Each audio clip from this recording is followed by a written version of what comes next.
જોયા શું કરો છો ભાઈ? ઘા પડ્યો છે ઘા. ના મારી બૈરીએ નથી માર્યો, ઘાએ સિંગડું માર્યું. એટલે હું કઈ તબેલામાં નહોતો ગયો, આ તો રસ્તાની વચ્ચોવચ્ચ પબ્લિકની સામે ગાય મારા ઉપર કૂદી પડી. રક્ષાબંધનને દિવસે જેમ મારી બેન મને વળગી પડે ને એમ જાહેરમાં ગાય મને વળગી પડી સાહેબ. અરે આ ભૈયાઓ પણ ખરા છે. એટલે દૂધ વાળા ભૈયાઓ સાંજે ગાયને લઈ જાય, દૂધ દોઈ લે ને પાછી રસ્તા ઉપર રજડતી મૂકી દે. અને દ્રશ્ય જોવા જેવું છે. 4 રસ્તા ઉપર ગાયોની આમ મીટિંગ ભરાય અને આમ આમ આમ મોડા ચાલતા હોય, જાણે પાન મસાલા ને ચુઈંગ ગમ ચાવતી હોય ને એમ બસ બેટી બેટી આમ ડોકા હલાવ્યા કરે. આપણે ગમે તેટલા હોન મારીએ ને કાંઈ ફરક પડે નહીં. આમ જુએ આપણી સામે, પાછું મોઢું ફેરવી લે, જાણે મનમાં વિચારતી હવે જા હાલતી નહોતા તારા જેવા તો કેટલા આવી ગયા. અરે ભાઈ ને આપણી બહેનો, ધાર્મિક બહેનો આગલા દિવસની વધેલી ખીચડી ગાયને આમ હોંશે હોંશે ખાવા માટે ધરી જાય. ગાય આમ સૂંઘે, ભાવે તો જરા જીભ અડાડે ને તો 4 દિવસ સુધી ખીચડી રસ્તા પર રજડ્યા કરે. અને અમુક ગાય તો માથાની થઈ ગઈ છે હો. હમણાં 2 દિવસ પહેલા એક ગાયે હવાલદારને આમ સિંગડું ભરાવીને અડફેટમાં લીધો બોલો. પણ એની સામે કમ્પ્લેન કરે કોણ? અને કૂતરા તો એનાથી મોટી આઈટમ છે સાહેબ.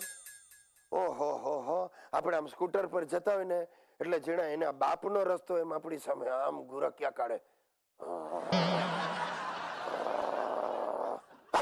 એટલે આપણે તો સ્કૂટર આમ મારી મૂકીને જેવું સ્કૂટર ભગાવીએ એટલે મારું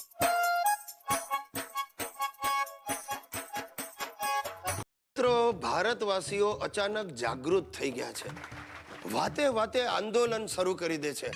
હમણાં દૂધવાળાઓએ આંદોલન કર્યું. એમને જાણવા મળ્યું કે દૂધમાં મિનરલ વોટર ભેળવવું બહુ મોંઘું પડે છે, એટલે અમે સાદું પાણી ભેળવીશું. હવે બોલો, આ વાતે આંદોલન? છેવટે નળનું પાણી ગાળીને ભેળવવાનો સર્વાનુમતે નિર્ણય લેવાયો.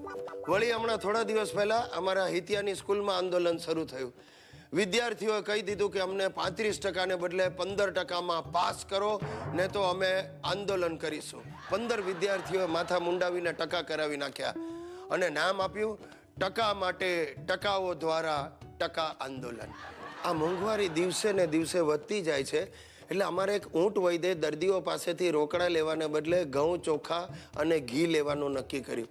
તો એની સામે દર્દીઓએ આંદોલન કર્યું કે અમારો જીવ બચશે તો જ અમે આલીશું, ને તો કાંઈ નહીં. હવે ઊંટ વૈદ્યને ફાળ પડી, કારણ કે એમનો એકે દર્દી આગલી દિવાળી જોઈ શકતો નહોતો. મિત્રો, આ રીતે આંદોલન એક હવે ફેશન થઈ ગઈ છે. આ મારી બૈરી સુશીલાએ પણ આંદોલન કર્યું, ઘર ખર્ચો વધારી આપો. એટલું જ નહીં, પાછી શરત મૂકી કે ઘર ખર્ચના 2% પાણીપુરી ખાવા માટે તમારે મને આપવા પડશે, ને તો રસોડું બંધ. સાહેબ, મારા બાપુજીને દાદાજીને તો મહિલા મંડળ સાથે સારાસારી છે, એમનું નભી ગયું, મારો થઈ ગયો. છેવટે જમવાનું પાછું રિઝ્યુમ થાય એટલે મેં સુશીલા સાથે 1%માં સેટલમેન્ટ કર્યું. અમારી સોસાયટીના ચેરમેન દિલીપભાઈ દેવાળિયાએ એક નવા પ્રકારનું આંદોલન શરૂ કર્યું. એમણે જાહેર કરી દીધું કે જ્યાં સુધી સોસાયટીના સભ્યો એડવાન્સમાં મેન્ટેનન્સ ચાર્જ નહીં ભરે, હું દરેક સભ્યના ઘરે જઈને જમીશ, એ પણ પાક્કું ભોજન મીઠાઈ સાથે. આ દિલીપભાઈની છાપ સોસાયટીમાં ખાવદરા તરીકેની, એટલે સભ્ય મહિલાઓ ગભરાઈ. 35 રોટલી તો આમ ઝાપટી જાય અને છેલ્લે કંઈક 50 ગુલાબજાંબુ ખાવાનો રેકોર્ડ તોડેલો.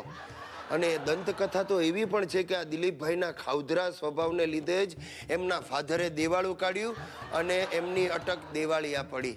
બીકના માર્યા સોસાયટીના સભ્યોએ 2 દિવસમાં જ એડવાન્સમાં મેન્ટેનન્સ ભરી દીધું અને આ ખાવધરા આંદોલન સમેટાયું.